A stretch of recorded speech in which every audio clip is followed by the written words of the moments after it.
I had just got, I was trying to get a record deal, and I'd just been turned down by Capitol in Nashville. Very, very famous Rat Pack producer, the guy who produced the Rat Pack, Jimmy Bowen, had just turned me down and said, It's 3 months after Toby Keith's death, and his daughter Shelley is standing in his garage, holding a cardboard box that's about to shatter everything she thought she knew about her father.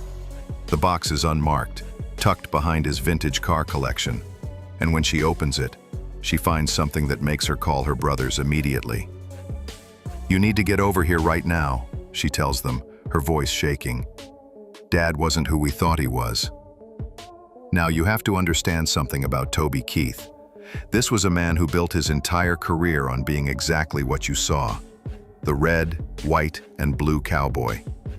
The guy who'd put a boot in your ass if you messed with America. He wore his toughness like armor, never showed weakness, never backed down from a fight. For 40 years, that's who Toby Keith was to the world. And honestly, that's who his family thought he was too. But Shelley's standing there in that garage, staring at documents that don't make any sense. Bank records showing massive transfers to accounts she's never heard of. Names and addresses of people she doesn't recognize. Receipts for payments that have nothing to do with music, nothing to do with business, nothing to do with anything she can explain. Her brother Stellan arrives first, takes one look at what she's found, and his face goes white. Then Crystal shows up, and suddenly all 3 of Toby's kids are sitting on the garage floor, surrounded by boxes they never knew existed, trying to piece together a puzzle that doesn't fit the man they buried. Because here's what they're looking at. Evidence that their father had been living a completely double life. Not affairs, not business deals, not anything scandalous in the way you'd expect. Something much more shocking than that. The first document Shelley pulls out is a handwritten list in her father's unmistakable scrawl. Names, addresses, dollar amounts. Some entries go back 20 years. The amounts range from a few $1,000s to 6 figures, and next to each entry, there's a note. Surgery successful. House saved. Kids can stay in school. Stellan finds a folder marked Private. Destroy after my death. Inside are letters Toby had written but never sent, explanations for payments he'd made, and detailed instructions for his assistant about maintaining secrecy around certain transactions. The letterhead on some of these documents shows business names none of his children had ever heard of. But it's Crystal who finds the document that changes everything. It's a legal agreement, signed just 6 months before Toby's death, establishing what appears to be a massive charitable trust. The funding amount listed makes all 3 siblings go silent. We're talking about a number so large that it represents a significant portion of their father's entire estate. None of them had any idea this trust existed. The man who sang "Courtesy of the Red, White, and Blue" and "Beer for My Horses," the guy who seemed to wear his heart on his sleeve and never held back his opinions about anything, had apparently been operating an entire secret life of generosity that he'd hidden from everyone, including his own family. Shelley starts crying first, but not from sadness, from confusion, from shock, from realizing that the father she thought she knew completely was apparently just one layer of who Toby Keith really was. They keep digging through the boxes, and every document they find makes the picture more confusing and more incredible. There are thank you letters from people they've never heard of, expressing gratitude for help during medical emergencies, financial crises, family tragedies. Letters addressed to various business names and P.O. boxes, never directly to Toby Keith. The most jarring part? Many of these letters are from people who had no idea who was actually helping them. They're thanking anonymous donors, mysterious benefactors, charitable organizations they'd never heard of before receiving help. Stellan finds a notebook where Toby had apparently kept track of everything. Each entry is dated, with details about why someone needed help and how he arranged to provide it without being discovered. Some entries span years, showing ongoing support for families through extended hardships. But what they found wasn't just shocking. It revealed a side of Toby Keith that nobody, not even his closest friends, ever knew existed. What Toby's kids discovered in that garage wasn't just random acts of kindness. It was a sophisticated operation that had been running for over 2 decades, designed specifically to hide Toby Keith's involvement in helping people who were desperate and had nowhere else to turn. The system was brilliant in its complexity. Toby had created multiple shell companies with names like Red Dirt Relief and Oklahoma Hearts Foundation. He'd hired a small team of people whose only job was to identify families in crisis and quiet. Take Michael Rodriguez, a Marine who lost both legs in Afghanistan. Michael's family was about to lose their house because his disability payments weren't enough to cover the mortgage on their specially modified home. The bank was 2 weeks away from foreclosure. Then suddenly, an anonymous donor paid off their entire mortgage through something called the Veterans Home Security Trust. Michael and his wife spent years trying to figure out who saved their house. They never found out it was the guy who sang American Soldier. Or consider Sarah Chen, a single mother in Tulsa whose 8-year-old daughter was diagnosed with leukemia. Sarah's insurance covered the basic treatment, but not the experimental therapy that could save her daughter's life. The treatment cost over $300,000, money Sarah would never have in her lifetime. 3 days before the deadline to start treatment, Sarah got a call from something called Children's Medical Angels, telling her the full cost had been covered by an anonymous donor. Sarah's daughter is alive today because of Toby Keith, and she has no idea. But here's where it gets really incredible. Toby wasn't just writing checks. He was actively involved in people's lives for years at a time, monitoring their situations, providing ongoing support as needed. The documents show families he supported through multiple crises over decades. There's the Johnson family from Oklahoma City. First, Toby helped when the father lost his job at the oil refinery and they were facing eviction. 2 years later, when their teenage son was accepted to college but couldn't afford tuition, mysterious scholarship money appeared. When their grandmother needed expensive heart surgery 5 years after that, Oklahoma Community Care covered the costs. 3 separate crises spanning 7 years, all handled by Toby Keith through different fake organizations, so the family would never suspect it was the same person helping them. The financial records show Toby was spending millions of dollars a year on this operation. And we're not talking about tax write-offs or publicity stunts. These payments were structured specifically to provide no benefit to Toby whatsoever. No tax advantages, no public recognition, no business connections that could help his career. His accountant had apparently tried to talk him out of this system multiple times, suggesting he could get more impact and better tax benefits by donating through established charities. Toby refused. He wanted to help people directly, immediately, without bureaucracy or delays. When someone needed help, he wanted them to get it within days, not months. The most shocking discovery was a thick folder labeled Musicians in Crisis. Inside were records showing Toby had secretly funded the careers of dozens of struggling songwriters and performers. He'd pay for their demo recordings, cover their rent during tough months, even fund their tours, all through various fake management companies and investment groups. Some of these musicians went on to have successful careers and still have no idea that Toby Keith was their anonymous benefactor during their darkest moments. One case involved a young songwriter from Nashville who was about to give up and move back home to work in his father's hardware store. The day before he was supposed to leave, he got a call from Music City Development Partners, offering to fund his next year in Nashville, including studio time and living expenses. That songwriter went on to write multiple #1 hits. He spent years trying to figure out who believed in him when nobody else would. The total amount Toby had secretly given away was staggering.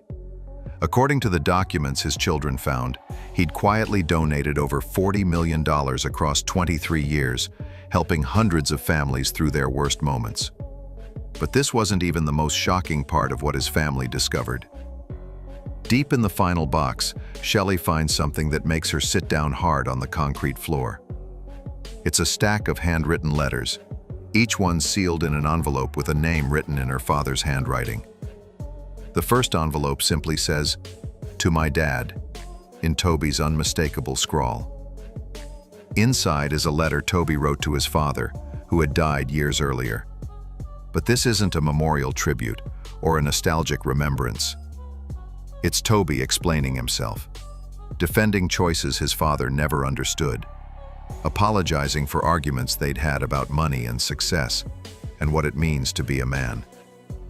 "Dad, you always said I was too soft, that I'd never make it in this business because I cared too much about what other people thought," the letter reads. "But you were wrong about what I cared about. I never cared."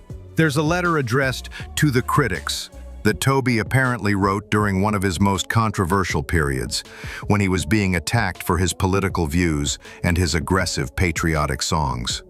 Instead of the defiant response you'd expect from the public Toby Keith, this letter is introspective, almost vulnerable. "You think you know who I am because of the songs I sing and the image I project," he wrote. "But every dollar I made from those songs you hate went to help people you'll never meet.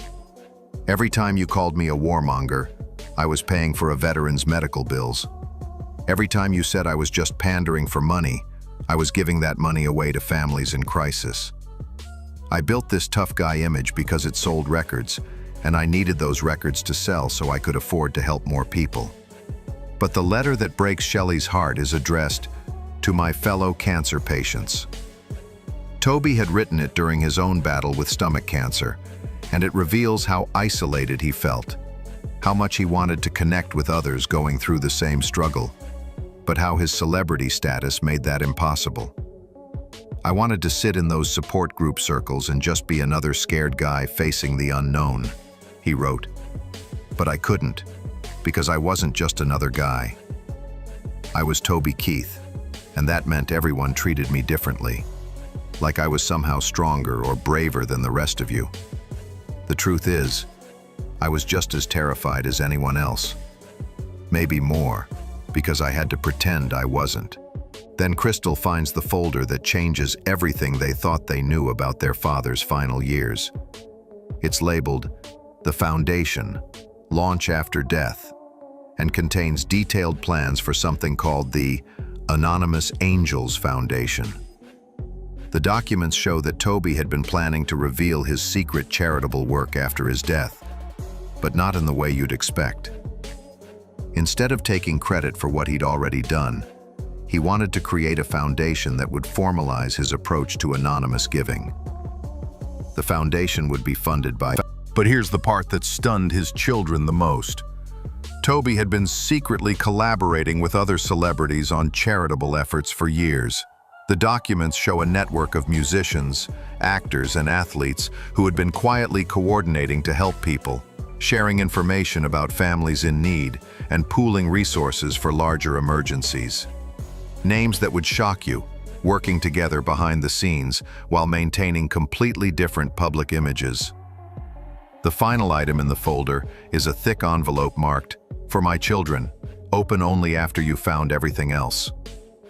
Inside are 3 separate letters, one for each of his kids, explaining why he kept his charitable work secret from everyone, including them. The letter to Shelley reads, "I needed you to love me for who I was, not what I could give away. I needed to know that my family's respect was based on how I treated you, not how much money I gave to strangers. I was afraid that if you knew about this, you'd see it as proof that I cared more about helping other people than I did about being present for my own family." What his family decided to do with this information would either honor his wishes or change everything. For 3 days after discovering their father's secret life, Toby's children couldn't agree on what to do. Shelley wanted to honor his wishes completely, keep everything secret, maybe quietly continue his charitable work without ever revealing his involvement. Stellan felt they owed it to the world to show who their father really was, that people deserved to know the truth about the man behind the music. Crystal was torn between both perspectives, understanding the weight of either decision. They brought in Patricia, Toby's longtime assistant, who had been the keeper of his secrets for over 2 decades. She told them something that changed their entire perspective on the situation. "Your father knew you'd find all of this," Patricia revealed. "He wanted you to find it. He could have destroyed these records, had everything handled through lawyers with confidentiality agreements that would have kept this secret forever. But he didn't. He left everything." They revealed enough of Toby's secret charitable work to show the world that he was more complex than his public image suggested. But they didn't release the names of the families he'd helped, or the specific details that would embarrass the people who had received his assistance. They launched the Anonymous Angels Foundation exactly as Toby had planned. But they did it in his name, making it clear that this was his vision and his funding. The response was immediate and overwhelming. Hundreds of families came forward to share their stories about mysterious help they'd received during their darkest moments. Veterans whose medical bills had been paid by unknown donors. Musicians who'd been saved from giving up their dreams by anonymous benefactors. Families who'd had their mortgages paid off during financial crises by charitable organizations they'd never heard of before. Each story painted the same picture. Toby Keith had been quietly, systematically helping people for decades, always making sure they never knew it was him.